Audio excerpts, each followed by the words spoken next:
आजकल जंगल में जो औसत सांप पाए जाते हैं, उनकी लंबाई 6 से 10 फुट तक होती है। लेकिन अगर हम 6 करोड़ साल पीछे जाएं, तो एक औसत सांप भी 40 फुट तक लंबा होता था। वैज्ञानिकों ने इस सांप को टाइटैनोबोआ नाम दिया था, जो अब तक दुनिया में पाया जाने वाला सबसे बड़ा सांप था। यह इतना विशाल होता था कि पूरे मगरमच्छ को भी मारकर खा जाता था। वैज्ञानिकों के अनुसार अगर ये सांप डायनासोर के जमाने में जिंदा होता, तो ये डायनासोर की भी कुछ प्रजातियों का शिकार कर सकता था।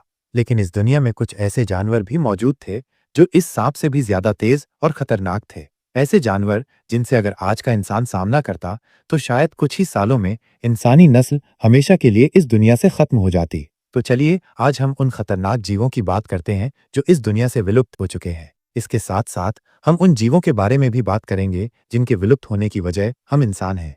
और अंत में हम एक ऐसे जानवर का जिक्र करेंगे जो इस दुनिया से कई साल पहले विलुप्त हो चुका था, लेकिन वैज्ञानिकों ने उसे डिविलुप्त कर दिया है। समुद्री बिच्छू, सी स्कॉर्पियन, समुद्र का खतरनाक शिकारी। कल्पना कीजिए एक ऐसी दुनिया की जहां न कोई इंसान था, न जंगल, न पहाड़, सिर्फ समुद्र और उसका गहरा अंधेरा। और ऐसे खतरनाक जानवर जो आज सिर्फ कहानियों में सुनाई देते हैं, उन्हीं में से एक था सी स्कॉर्पियन, एक ऐसा समुद्री जीव जो लगभग 400 मिलियन साल पहले जमीन और पानी दोनों पर रहता था। इसका वैज्ञानिक नाम यूरोप्टेरिड था, मगर लोग इसे समुद्री बिच्छू के नाम से जानते हैं। ये जानवर किसी छोटी मछली की तरह नहीं था, बल्कि ये एक 8 फुट लंबा, खौफनाक दिखने वाला जीव था। दिखने में तो ये एक लॉबस्टर स्कॉर्पियन की तरह लगता था, लेकिन इसका सिर किसी भी आम बिच्छू के मुकाबले 2 से ढाई गुना ज्यादा बड़ा होता था। इसके पंजे और नाखून इतने तेज और खतरनाक थे कि वो अपने शिकार को एक ही झटके में पकड़कर मार डालता था। इसका शरीर इतना ठोस और मजबूत था जो उसे न सिर्फ शिकार करने में मदद देता, बल्कि दूसरे समुद्री शिकारियों से भी महफूज रखता था।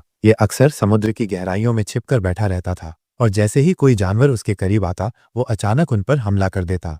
दुनिया के अलग अलग हिस्सों में जब इसके जीवाश्म फॉसिल्स मिले, तो वैज्ञानिक ये देखकर दंग रह गए कि एक ऐसा खौफनाक जानवर भी समुद्र पर राज कर चुका है। ये जानवर इतना खतरनाक था कि अगर आज के दौर में ये समुद्र में मौजूद होता, तो शायद स्कूबा डाइवर्स, रिसर्चर्स कभी पानी में पैर ही न रख पाते। वैज्ञानिकों के अनुसार इसे उस वक्त का सबसे खतरनाक शिकारी कहना गलत नहीं होगा। लेकिन अब सवाल यहाँ पर यह आता है कि आखिर ये जानवर इस दुनिया से विलुप्त कैसे हुआ। वैज्ञानिकों की माने तो इसकी दो सबसे बड़ी वजहें थीं। पहली वजह समुद्र के पानी में होने वाला एसिडिक चेंज था, और दूसरी सबसे बड़ी वजह एक ऐसा शिकारी था जो सी स्कॉर्पियन का भी शिकार कर लेता था। यह कोई और नहीं बल्कि 20 फीट लंबी एक खतरनाक दिखने वाली मछली थी, जिसे वैज्ञानिकों ने डंक्लेओस्टियस नाम दिया था। इन्होंने समुद्र में विकसित इवॉल्व होते ही सी स्कॉर्पियन का शिकार करना शुरू कर दिया था, और आखिर में ये प्रजाति इस दुनिया से हमेशा के लिए विलुप्त हो गई थी। वूली राइनो, हिमयुग का विशालकाय जानवर। अगर आज से करीब 14,000 साल पहले हम जमीन पर जिंदा होते, तो हमें ऐसे बड़े और खतरनाक जीवों का सामना करना पड़ता। ये थे वूली राइनो, वूली राइनोस, जो हिमयुग आइस एज के वक्त इस दुनिया में राज किया करते थे। आज इस जानवर को हम सिर्फ उनके बचे हुए जीवाश्म की वजह से जान पाए हैं, लेकिन अगर वे आज इस दुनिया में जिंदा होते, तो वे जमीन पर सबसे खतरनाक जानवर के तौर पर समझे जाते। इस जानवर के शरीर पर मौजूद त्वचा इतनी ज्यादा मोटी थी कि इस पर न ही बाहर के ठंडे तापमान टेम्परेचर का कोई असर पड़ता था, और न ही शिकारियों के हमलों का। वूली राइनो का शिकार करना इतना भी आसान नहीं था। ये जानवर करीब 15 फीट लंबे और 6,000 किलो जितने भारी हुआ करते थे, और इनके सींग हॉर्न्स इतने मजबूत थे कि वे अपने शिकार को सीधा उसी के पास पहुंचकर मार डालते थे। इसका शिकार करने का ये अनोखा अंदाज इसे बाकी सारे जानवरों से सबसे अलग बनाता था। ये जानवर हिमयुग के दौरान साइबेरिया के ठंडे इलाकों में रहा करता था। वूली राइनो का शिकार करने के लिए उस वक्त के सबसे बड़े शिकारी सैबर टूथ टाइगर्स थे। बात करें अगर इनकी खुराक की, तो ये शाकाहारी हर्बीवोर्स थे, मतलब ये घास और पेड़ों के पत्ते खाया करते थे। लेकिन आखिर इतने बड़े और ताकतवर जानवर इस दुनिया से विलुप्त कैसे हुए? वैज्ञानिकों की माने तो इसकी सबसे बड़ी वजह जलवायु परिवर्तन, क्लाइमेट चेंज और शिकारी थे। जैसे जैसे हिमयुग खत्म होने लगा, तो तापमान बढ़ने लगा। इस बदलते मौसम क्लाइमेट ने वूली राइनो के लिए जीवित रहना मुश्किल कर दिया, और धीरे धीरे करके सारे वूली राइनो शिकारियों का शिकार बनने लगे, और आखिर में इस दुनिया से विलुप्त हो गए। लेकिन जो राइनो क्लाइमेट चेंज की वजह से मरे, उन बॉडीज आज भी वैज्ञानिकों को साइबेरिया की ठंडी बर्फ के जमीन के नीचे मिलती रहती हैं। जैसे कि ये एक राइनो की 32,000 साल पुरानी बॉडी, जो वैज्ञानिकों को अगस्त 2020 को साइबेरिया की बर्फ के नीचे दफन मिली थी। मोआ, एमओए, न्यूजीलैंड का विशालकाय पक्षी। आज के दौर में शुतुरमुर्ग, ऑस्ट्रिच को दुनिया का सबसे बड़ा पक्षी माना जाता है, लेकिन अगर हम इसका मुकाबला आज से 10,000 साल पहले रहने वाले पक्षी की एक ऐसी प्रजाति से करें जिसे मोआ, एमोआ कहा जाता है, तो मोआ एक शुतुरमुर्ग से भी काफी लंबा और भारी हुआ करता था। शुतुरमुर्ग, जिसका औसत आकार 9 फीट तक लंबा होता है, वहीं दूसरी तरफ मोआ का आकार लगभग 12 से 14 फीट तक लंबा होता था। ये एक ऐसा पक्षी था जो सिर्फ न्यूजीलैंड के इलाकों में रहता था। मोआ के सबसे पहले जीवाश्म 1830 में न्यूजीलैंड के पास से खोजे डिस्कवर गए थे, जहां वैज्ञानिकों को एक बहुत बड़े पक्षी का कंकाल स्केलेटन मिला था, जिसकी कार्बन डेटिंग से पता चला कि यह आज से करीब 10,000 साल पुराना जीवाश्म था। ये घास और पेड़ों के पत्तों के अलावा पेड़ों पर लगे फल भी खाया करते थे। मगर ये एक उड़ानहीन पक्षी, फ्लाइटलेस बर्ड थे। मतलब ये थे तो पक्षी ही, मगर ये उड़ नहीं सकते थे, बिल्कुल आज के शुतुरमुर्गों की तरह।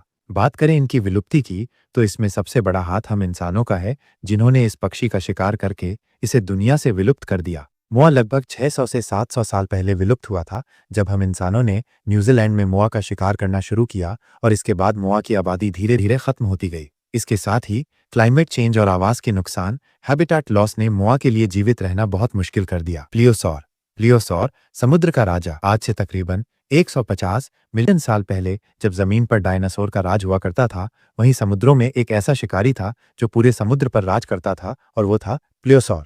यह समुद्र का सबसे खतरनाक शिकारी था, जो करीब 40 फुट तक लंबा होता था। उसके मजबूत जबड़े और 12 इंच तक लंबे दांत किसी भी शिकार को आसानी से मार सकते थे।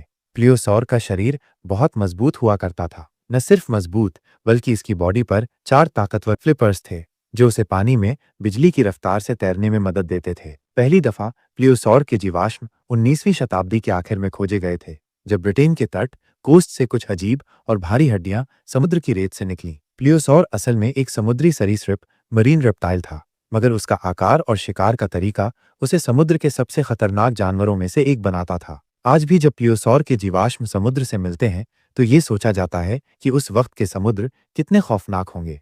प्लियोसॉर की आईसाइट बहुत तेज हुआ करती थी, जिसकी मदद से वो गहरे अंधेरे पानी में भी बड़ी आसानी से अपना शिकार ढूंढ सकता था और अपने शिकार को एक ही बार में कुचल सकता था। लेकिन वक्त के साथ साथ जब मौसम में तब्दीली आई और समुद्री फूड चेन टूटने लगी, तो प्लियोसॉर के लिए जिंदा रहना मुश्किल होता गया। नई प्रजातियों के विकसित होने और भारी समुद्री बदलावों ने उन्हें धीरे धीरे खत्म कर दिया। आखिरकार एक ऐसे बड़े पैमाने पर विलुप्ति की घटना, मास एक्सटिंक्शन इवेंट के दौरान प्लियोसॉर हमेशा के लिए इस दुनिया से विलुप्त हो गए। तस्मानियाई टाइगर, ऑस्ट्रेलिया का रहस्यमयी शिकारी।